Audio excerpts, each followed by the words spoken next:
আজকে বানালাম খেজুরের গুড়ের আচারের রেসিপি। কাঁচা আমের খেজুরের গুড়ের রেসিপি দেখবেন। চলুন আমি কিভাবে রেসিপিটা বানাই পুরো ভিডিও দেখবেন। চলুন মেন কোর্সে যাওয়া যাক। কিভাবে বানাচ্ছি আচারের রেসিপিটা দেখবেন। মেন কোর্সে যাওয়া যাক। আসসালামু আলাইকুম বন্ধুরা, কেমন আছেন? আশা করি ভালো আছেন। পিঙ্কি কিচেনে সবাইকে স্বাগত। আজকে আমি বানাবো কাঁচা আম দিয়ে খেজুরের গুড়ের আচারের রেসিপি বানাবো। দেখবেন পুরো ভিডিওটা দেখবেন, স্কিপ না করে পুরো ভিডিও দেখবেন। দেখার জন্য অনুরোধ রইল। আমটা আমি ছাড়িয়ে নেবো। এই পানিটা আগে থেকে নিয়েছি, এর মধ্যে আমি হলুদ গুঁড়ো দিয়ে দেবো। তাহলে আমগুলো কাটবো, সে কষগুলো লাগবে না গায়ের মধ্যে। আমটা আমি ছাড়িয়ে নেবো। আর কেউ যদি ইউটিউব থেকে দেখেন অবশ্যই সাবস্ক্রাইব করবে। ফেসবুক থেকে দেখলে পেজটাকে ফলো করে একটা লাইক দিয়ে সাথে থাকবেন।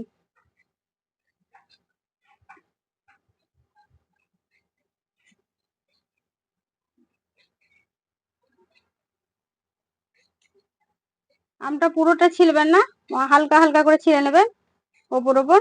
তাহলে আচারটা অনেক দিন থাকবে, ভালো থাকবে।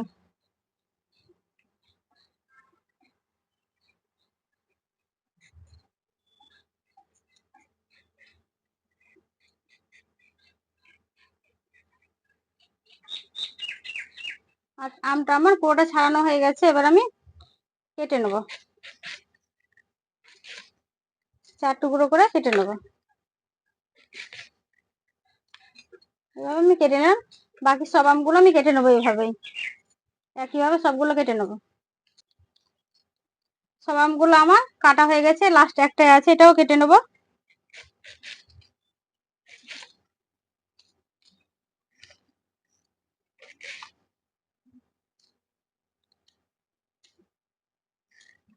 দেখেন বন্ধুরা, কত আমগুলো আমি কেটে নিয়েছি। এবার ধুয়ে উঠিয়ে নেবো। এই হাড়ি পেতেটাই উঠিয়ে পানিটা ঝরার জন্য উঠিয়ে নেবো।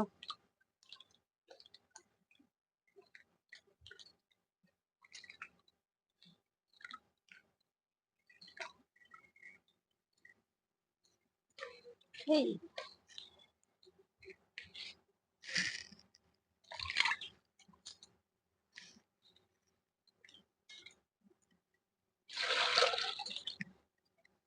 এর মধ্যে আমি উঠে নিলাম সব আমগুলো। আবার এখানে রেখে দিলাম, পানিটা ঝরে যাবে। তারপর ধরুন উনুনটা আমি জ্বেলে নেবো।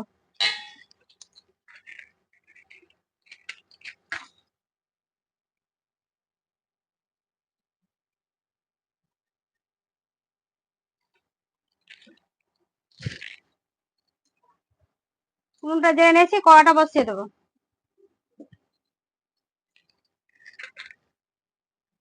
এসে দেবো 4টে শুকনো লঙ্কা, আর দেবো 5 ফোড়ন।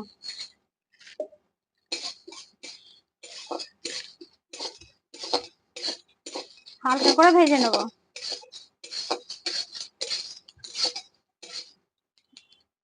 দেখছি আমার কি সুন্দর পুটপুট করে ফুটছে আমার ওইটা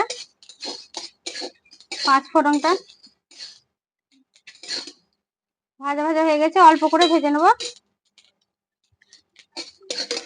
উঠিয়ে নেবো।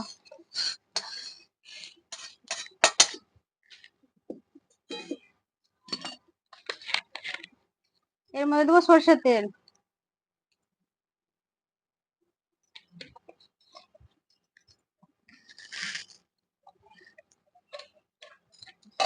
আগে থেকে যে পানিটা ঝরাতে রেখেছিলাম, পানিটা ঝরে গেছে। এবার দিয়ে দেবো আমগুলো।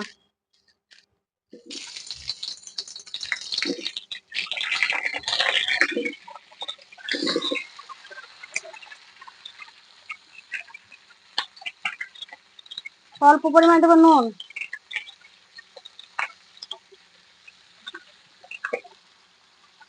অল্প করে দেবো হলুদ গুঁড়ো।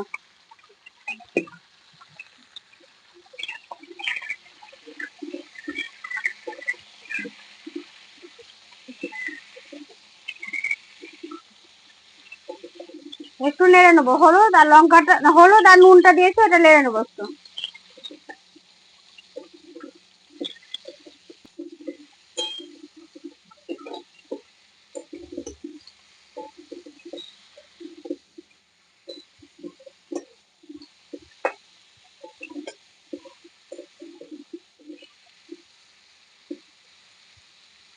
অল্প একটু ভাজা ভাজা করে নেবো।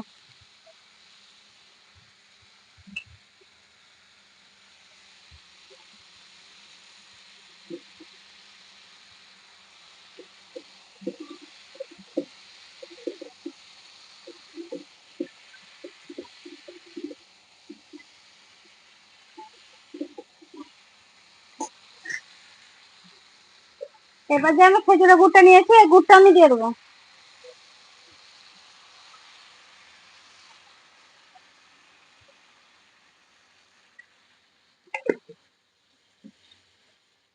এর মধ্যে একটা গোটা গুড় ছিল, এটাও খেজুরের গুড় দিয়ে দেবো।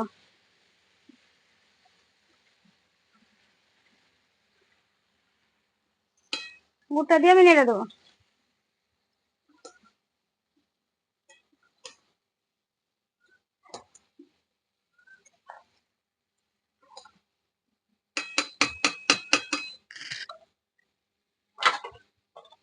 ঢাকা দিয়ে দেবো এই গুড়গুলো ভাঙার জন্য।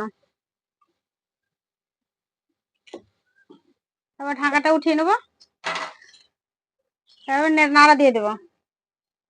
গুড়টা আমার সম্পূর্ণ গলে গেছে, যে গোটা গুড়টা দিয়েছিলাম ওটা সম্পূর্ণ গলে গেছে। দেখেন বন্ধুরা কি সুন্দর ভেতরের গুলো সেদ্ধ হয়ে গেছে। এবার ওপরের গুলো ভেতরে করে দেবো, একটু নাড়া দিয়ে দেবো।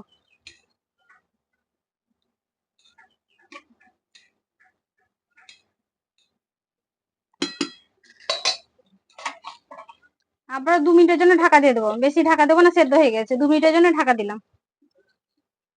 ঢাকাটা উঠিয়ে নেবো, 2 মিনিট হয়ে গেছে, ঢাকাটা উঠিয়ে নেবো।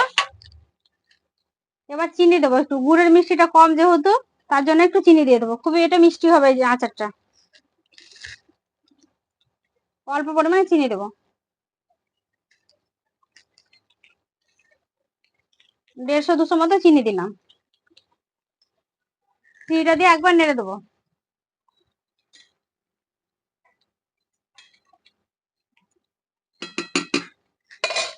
ঢাকা দিয়ে দেবো চিনিটা গলার জন্য।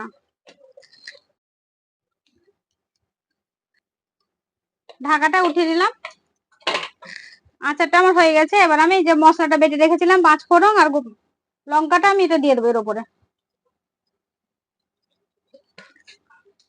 এর উপরে দিয়ে একটু হালকা হাতে নেড়ে দেবো, দিয়ে নামিয়ে নেবো। এটা আমি নামিয়ে নেবো। এই আচারটা এখন আমি 1 সপ্তাহ রোদে দেবো, দিয়ে বয়মে ভরে রেখে দেবো। সারা বছর এটা সংগ্রহ করে খাওয়া যাবে।